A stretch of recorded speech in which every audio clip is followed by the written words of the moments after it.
folks, welcome back to the channel. Thanks for tuning in. Thanks for watching. This is Regen Nation. My name is Dax, and let's talk about the Chinese EVs.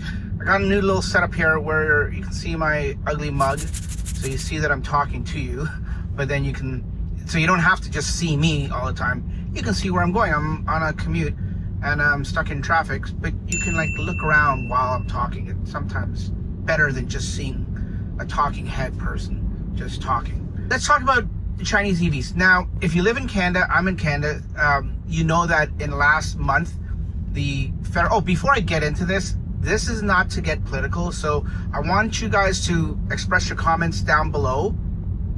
It's a free country, but be polite and respectful, and let's not get into the whole political thing, because I mean, politics these days can be so one-sided, so polarizing. So I don't want to, this isn't meant to get into politics or get political, even though we're talking about Chinese EVs in North America. So I get it, it's going to be automatically, but I'm going to try, so I ask you to try your hardest.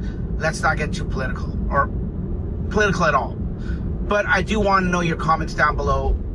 Hopefully this video is not too long, but as you're listening to it, if you want to comment as you're listening, or comment at the end of the video, then that'll work too. So, as you know, getting back to what I was saying, Canada has announced in the last month that the federal government's going to let in 49,000 Chinese EVs. Canada has agreed to allow up to 49,000 Chinese electric vehicles into the Canadian market, with the most favored nation tariff rate of 6.1%.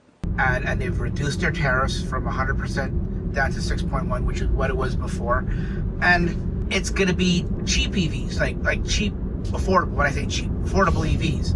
And, you know, some people were happy about it, like ecstatic, and some people were not, because they think Chinese EVs are bad for the auto sector here in North America, which I can't disagree, because they know manufacturing, they figured it out, and they can do it for cheaper. And then I get it, no labor laws and stuff like that, which isn't here. So I get that point of view, but that's not even what I want to get into. So I get that point of view and stuff like that, but what else I was going to say is the reason they're scared is because it's going to take jobs away because of the manufacturing. And then another factor is that they think it's going to be cheap. I mean, that whole notion of EVs or anything from China being cheap, that was so 1990s, early 2000s. In the last few years, that couldn't be further from the truth. The Chinese have really upped their manufacturing and production quality game. That isn't a factor anymore, in my opinion. Let me know if you disagree with me down in the comments below.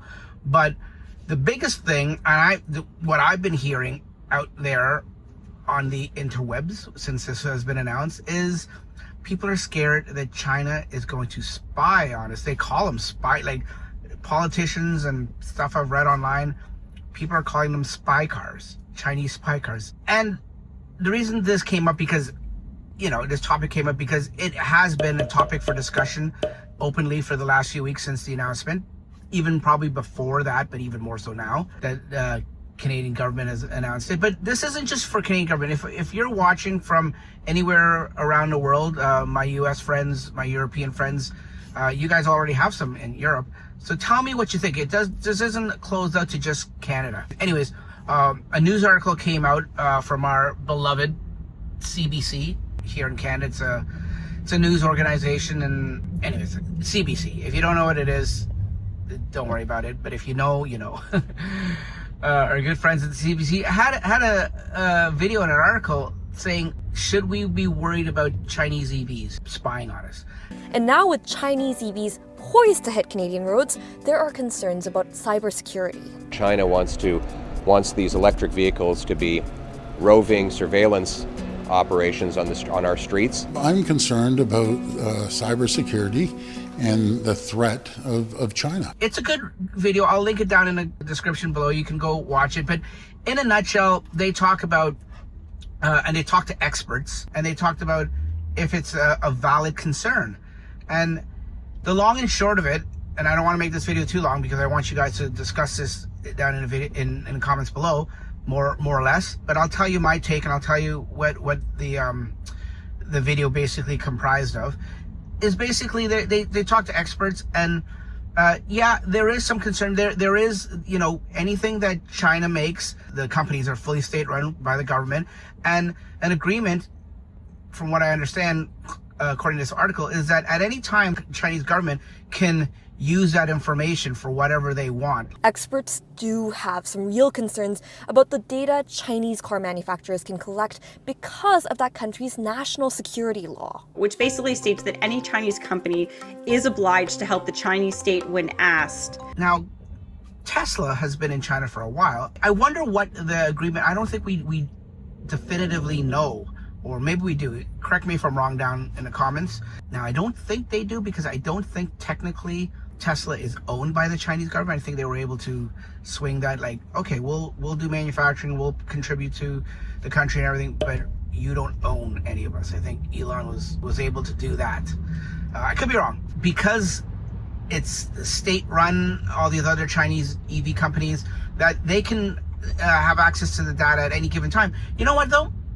There's a lot of North American and European automakers that also have access to our data, because one of the experts came on and said in that video, which makes total sense, cars today and in the last 5 or so years, they're basically computer on wheels. Modern car is really a computer with a motor more than it is a car. The privacy invasion here is very, very profitable for the auto companies to sell that information to advertisers, to use that information to improve their products to get a competitive edge. I mean, obviously EVs are more so, but any car today, it's like there's so many sensors, so many things on the car that talks to one central computer, and it's whether it's connected online, which more and more cars seem to be these days are connected online, that information is easily and able to be shared with your consent or without your consent. And I say without your consent because there's been news articles in the past few years where I think it was, don't quote me, but I want to say it was Volkswagen, and then I want to say it was Stellantis or GM, were basically caught selling their owners' data, private data, to third-party companies. And you know what? This is a problem that goes on in not only car companies, but in today's society. Whenever you're online and your footprint and all your stuff, your data is sold. I mean, it's sold to the highest bidder, and we don't have a say. And like, there's no opt-out as far as I know. Whenever you see these EULAs and these apps and these programs and things that say, if you read the whole thing, it's basically saying, in order to use this feature or service, you agree to give up your information to us, and we may or may not use it however we want. I don't know if the car companies that got caught or were outed, I shouldn't say caught, but were outed in the last few years, had that same EULA, but maybe they did. So it's interesting. But one expert came out basically and said, and this is the takeaway I took from the whole entire video, the CBC video, was basically they're saying, at the end of the day, yeah, China can do it. A lot of other companies can do it, but China, yeah, they can do it. And China's known to do it. They talked about this one crane manufacturer out of China that, well, they discovered hidden in the mechanism a system that is capable to transmit and to capture data. A U.S. congressional probe found that not only could that data be collected, the equipment hidden in the cranes could also bypass firewalls and could potentially disrupt port operations. Crane's a lot different than a car, because a car can go many other places. So yeah, I get them. It's more severe and it can be more damning. But at the end of the day, this is what I took from it. China doesn't need EVs to spy on us. They're already spying on us. China doesn't need EVs to spy on us. They're spying on us right now. To be fearful, and I know some people say, well, then why encourage them and give them even more? I get it. It's a fair argument. But my point is, don't be scared of a Chinese EV for the sole purpose that they're going to be spying on us. Because at the end of the day, like that expert in the news article said, they're already spying on us. This is probably the least thing that they need to do to spy on us, because they've already been doing it and they can do it.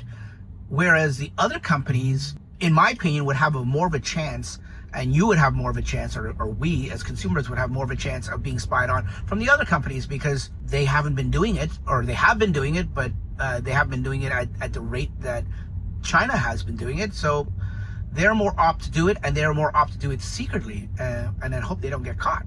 So I don't know.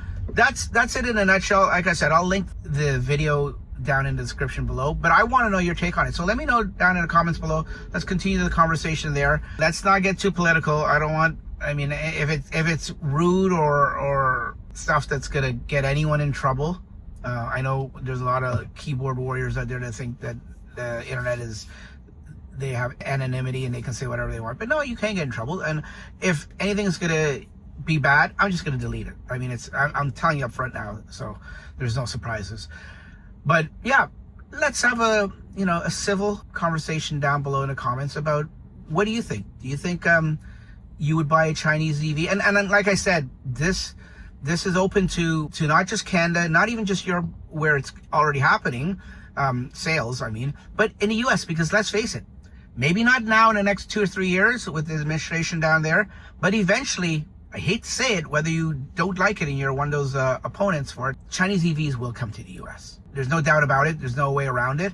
Everyone can fight and kick and scream, but it'll happen. Let me know if you agree with that. Thanks for watching, folks. We'll see you later. Take care. Bye-bye.